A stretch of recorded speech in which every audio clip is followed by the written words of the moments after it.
Assalamualaikum warahmatullahi wabarakatuh. Apa kabar sahabat-sahabat Yus Indrawan Anak Parit? Pada pertemuan ke-10 ini kita akan membahas tentang implementasi manajemen berbasis sekolah.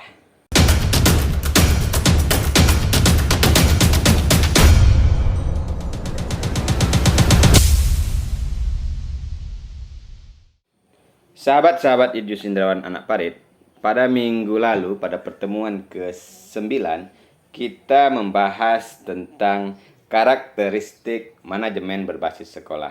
Nah, pada pertemuan ke-10 ini kita akan membahas tentang implementasi manajemen berbasis sekolah. Sekolah harus melibatkan semua unsur yang ada, mulai dari kepala sekolah, guru, masyarakat, sarana prasarana, serta unsur terkait lainnya dalam rangka mengimplementasikan manajemen berbasis sekolah secara efektif dan secara efisien. Nah, misalnya, kepala sekolah mempunyai perencanaan dan pandangan luas tentang sekolah dan pendidikan, juga pengetahuan kepemimpinan. Untuk melakukan fungsinya sebagai manajer dalam peningkatan proses belajar mengajar dengan melakukan supervisi. Kepala sekolah juga dituntut untuk memberikan arahan dan membina dan serta memberikan saran-saran positif kepada para pendidik, yaitu guru.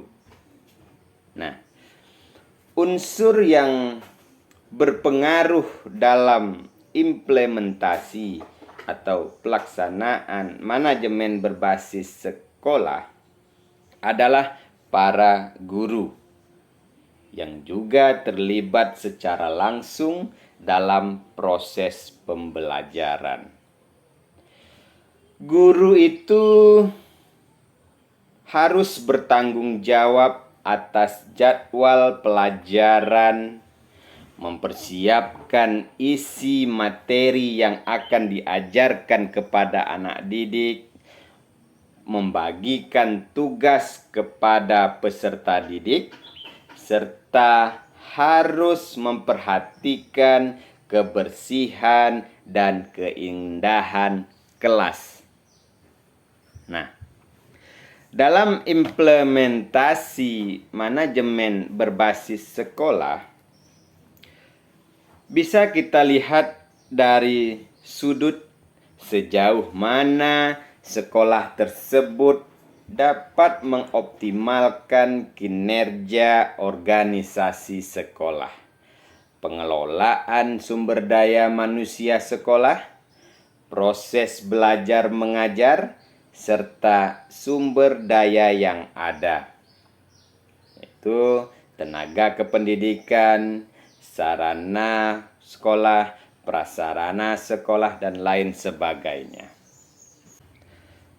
Sahabat-sahabat Yus Indrawan Anak Parit, konsep implementasi manajemen berbasis sekolah itu dalam pengaturan satuan pendidikan berbasis pada potensi sosial dalam masyarakat serta lingkungan di sekitar sekolah. Menurut Mulyasa, agar manajemen berbasis sekolah dapat berjalan secara optimal, maka diperlukanlah strategi dalam pengimplementasian manajemen berbasis sekolah. Jadi sahabat-sahabat semua, manajemen berbasis sekolah itu tidak bisa kita lakukan secara simsalabim saja, tapi ada proses-proses perencanaan dan sebagainya itu untuk mengimplementasikan manajemen berbasis sekolah di sekolah kita. Nah, Strategi-strategi dalam pengimplementasian manajemen berbasis sekolah itu haruslah kita pelajari dan kita implementasikan sebaik-baiknya agar pelaksanaan manajemen berbasis sekolah itu bisa berjalan secara efektif dan optimal. Nah, sehingga dalam pelaksanaan implementasi manajemen berbasis sekolah itu dibutuhkanlah strategi. Nah, jadi apa saja strategi yang dibutuhkan dalam implementasi manajemen berbasis sekolah itu? Yang pertama, perlu dilakukan pengelompokan sekolah berdasarkan kemampuan manajemen dengan mempertimbangkan kondisi, lokasi, dan kualitas sekolah. Dalam hal ini, sedikitnya akan kita temui 3 kategori sekolah, yaitu sekolah yang baik, sekolah yang sedang, dan sekolah yang kurang. Nah, jadi ada 3 kategori sekolah ya, baik, sedang, dan kurang. Nah, ini tersebar di lokasi-lokasi, baik itu lokasi yang maju, lokasi yang sedang, dan lokasi yang ketertinggalan. Jadi serba terbatas di sana. Nah, perbedaan kemampuan dalam manajemen mengharuskan perlakuan yang berbeda pula terhadap setiap sekolah sesuai dengan tingkat kemampuan masing-masing sekolah dalam menyerap paradigma baru yang ditawarkan oleh manajemen berbasis sekolah. Jadi harus kita perhatikan apakah sekolah itu maju, sedang, atau kurang. Kemudian kita akan juga memperhatikan sekolah itu apakah di kota yang maju, kemudian sedang, atau daerah yang tertinggal. Jadi itu harus kita perhatikan. Yang kedua itu adalah pentahapan implementasi manajemen berbasis sekolah melalui 3 tahap, yaitu jangka pendek atau biasanya itu tahun pertama sampai dengan tahun ketiga, jadi 3 tahun ya. Kemudian yang kedua jangka menengah, yaitu tahun keempat sampai dengan tahun keenam. Dan jangka panjang, yaitu setelah tahun keenam dan seterusnya. Jadi pentahapan implementasi manajemen berbasis sekolah itu melalui 3 tahap. Jangka pendek, jangka menengah, dan jangka panjang. Dan kita strateginya itu yang ketiga adalah implementasi manajemen berbasis sekolah memerlukan seperangkat peraturan dan pedoman-pedoman umum yang dapat dipakai sebagai pedoman dalam perencanaan, dalam monitoring, dalam evaluasi, serta dalam pembuatan laporan pelaksanaan. Nah, perangkat implementasi ini perlu diperkenalkan sejak awal melalui pelatihan-pelatihan yang diselenggarakan sejak pelaksanaan jangka pendek. Jadi memang haruslah kita dalam pelaksanaan manajemen berbasis sekolah itu harus kita itu memegang, memahami, dan menghayati peraturan dan pedoman-pedoman umum yang digunakan sebagai bahan perencanaan, monitoring, dan evaluasi serta pelaporan pelaksanaan. Jadi kita harus paham sekali di sana. Nah,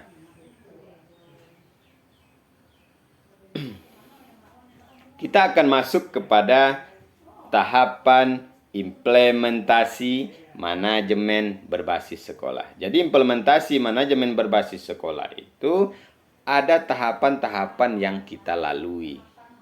Saya akan mengutip pendapatnya Fattah. Fattah mengatakan tahapan implementasi manajemen berbasis sekolah itu dibagi menjadi 3. Yang pertama adalah tahap sosialisasi, tahap kedua adalah tahap piloting, dan tahap ketiga adalah tahap diseminasi. Jadi menurut Fattah itu, dalam pelaksanaan tahapan implementasi manajemen berbasis sekolah itu ada 3. Yang pertama sosialisasi, yang kedua piloting, yang ketiga diseminasi. Nah, jadi dalam tahapan-tahapan implementasi berbasis manajemen berbasis sekolah itu, yang pertama kali kita lakukan adalah sosialisasi terlebih dahulu. Nah, tahap sosialisasi merupakan tahapan yang sangat-sangat penting mengingat luasnya daerah yang ada, terutama daerah yang sulit dijangkau, serta kebiasaan masyarakat yang umumnya tidak mudah menerima perubahan yang bersifat personal maupun organisasional yang memerlukan pengetahuan dan keterampilan baru. Jadi kita itu dalam pelaksanaan manajemen berbasis sekolah haruslah kita sosialisasikan terlebih dahulu. Karena memang dalam pelaksanaan manajemen berbasis sekolah itu kita harus melihat terlebih dahulu apakah daerahnya itu mudah dijangkau atau sulit untuk dijangkau. Karena memang daerah kita ini rata-rata memang banyak yang sulit untuk dijangkau, apalagi daerah yang terluar. Nah, itu sangat sulit untuk dijangkau, ataupun daerah-daerah pegunungan ya, itu juga sulit untuk dijangkau. Nah, apalagi di daerah Indragiri Hilir, karena memang mayoritas jalan itu, transportasi itu banyak menggunakan transportasi air, sehingga sulit untuk dijangkau. Tapi itu sebenarnya tidak masalah, karena masih ada alternatif lain. Nah, kemudian juga kita harus memperhatikan kebiasaan masyarakat setempat. Apakah ia bisa menerima perubahan secara serius atau tidak? Karena pada dasarnya masyarakat itu untuk menerima suatu perubahan, mereka butuh waktu yang cukup lama untuk beradaptasi. Jadi ini butuh suatu trik ataupun cara yang kita berikan kepada masyarakat untuk menerima manajemen berbasis sekolah tersebut. Karena ini merupakan suatu perubahan untuk lebih maju lagi. Tahap yang kedua itu adalah tahap piloting. Setelah kita laksanakan tahap sosialisasi, maka selanjutnya kita akan melaksanakan piloting atau uji coba. Nah, tahap piloting itu merupakan tahapan uji coba agar penerapan konsep manajemen berbasis sekolah tidak mengandung resiko. Efektivitas model itu diuji coba memerlukan persyaratan dasar ya. Jadi uji coba itu bukan kita coba langsung saja. Nah, atau dalam suatu iklan itu dikatakan dicoba-coba, tidak boleh. Jadi dalam efektivitas model uji coba itu memang memerlukan persyaratan dasar ya. Ada syarat-syarat tertentu yang harus kita ikuti.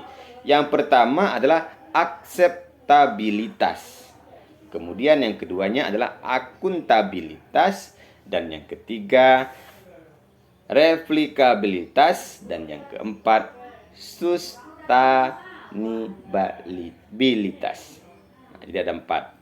Akseptabilitas, akuntabilitas, refleksibilitas, dan substansibilitas. Nah, jadi tahap piloting itu memang harus kita memerlukan persyaratan dasar. Nah, yang ketiga, tahap yang harus kita pahami dalam implementasi manajemen berbasis sekolah itu adalah tahapan desiminasi. Jadi tahapan desiminasi itu merupakan tahapan memasyarakatkan model manajemen berbasis sekolah yang telah diuji cobakan ke berbagai sekolah agar dapat mengimplementasikannya secara efektif dan efisien. Jadi tahap desiminasi itu merupakan memasyarakatkan atau menerapkan manajemen berbasis sekolah kepada sekolah tersebut. Nah, yang telah diujikan kepada banyak sekolah. Jadi penerapan itu sekolah-sekolah yang ada kita adopsi saja, baru kita terapkan di sekolah kita. Memang dalam pelaksanaan implementasi manajemen berbasis sekolah itu seorang calon pendidik, seorang calon pemimpin pendidikan dan guru dan juga pemimpin pendidikan, tenaga kependidikan yang ada, haruslah kita itu memahami benar implementasi manajemen berbasis sekolah. Apa saja strategi-strategi agar pelaksanaan implementasi manajemen berbasis sekolah itu tepat sesuai dengan sasaran. Kemudian apa saja tahapan-tahapan implementasi, kemudian bagaimana cara pelaksanaannya di lapangan, bagaimana cara kita itu memasyarakatkan manajemen berbasis sekolah secara baik. Nah, jika implementasi manajemen berbasis sekolah ini bisa kita laksanakan dengan sebaik-baiknya, maka tidak menutup kemungkinan sekolah sekarang yang kurang maju, ke depannya bisa lebih maju lagi. Bisa bersaing dengan sekolah-sekolah yang ada. Kemudian juga outputnya ataupun lulusannya menghasilkan lulusan-lulusan yang berkualitas. Jika lulusan berkualitas, maka ke depannya ia akan bisa mengharumkan nama lembaga kita. Nah, banyak orang mengatakan mutu ataupun kualitas output yang ada di pedesaan ataupun di pelosok itu lebih rendah dibandingkan dengan kualitas output yang ada, sekolah yang ada di kota. Itu menurut saya sangat keliru. Karena buktinya banyak alumni-alumni sekolah yang berada di daerah, bahkan di daerah yang terpelosok, juga kualitasnya, outputnya itu tidak kalah saing dengan yang ada di kota. Oleh karena itu, ini merupakan tantangan bagi kita semua, para pendidik, para tenaga kependidikan, untuk memajukan lagi lembaga pendidikan kita. Dengan salah satu cara yang kita terapkan itu adalah dengan pelaksanaan manajemen berbasis sekolah. Oke, sahabat-sahabat Ijo Sindrawan anak Parit semuanya, pada pertemuan ini saya telah menyampaikan dan memaparkan tentang implementasi manajemen berbasis sekolah. Semoga ini bermanfaat untuk kita semua, khususnya bagi calon para pendidik dan calon tenaga kependidikan dalam mempelajari implementasi manajemen berbasis sekolah. Dan ini bisa menjadi bekal untuk setelah lulus dan bisa menerapkan dalam dunia pendidikan. Saya Ijo Sindrawan anak Parit mohon diri, jika ada kesalahan saya mohon maaf. Saya akhiri. Assalamualaikum warahmatullahi wabarakatuh.